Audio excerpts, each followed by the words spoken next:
Hello guys, দেখেন এই যে আমাদের সাত্তার ভাই, সে আমার বলছে যে আমার বইটা খুবই টলটলি আছে, আমি টলটলি করে থুই দিছি।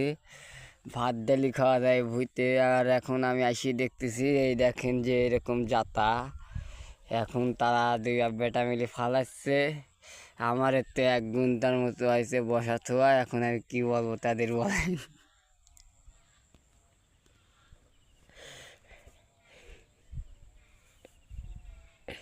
কাকা আপনি কিছু বলেন, এরকম করে বেইমানি করলেন কিসের জন্য?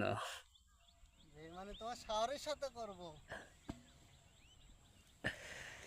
দেখেন এই যে এরা দুই বাপ বেটা আমার এরকম করে সেই মনে করেন যে চলে আসেছি শান্তিপুর থেকে, রাইশিমুল পরশম পাড়া এসেছি।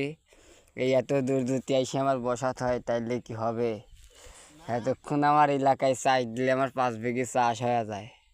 এক এক কাপ কফি খাওয়া নাও।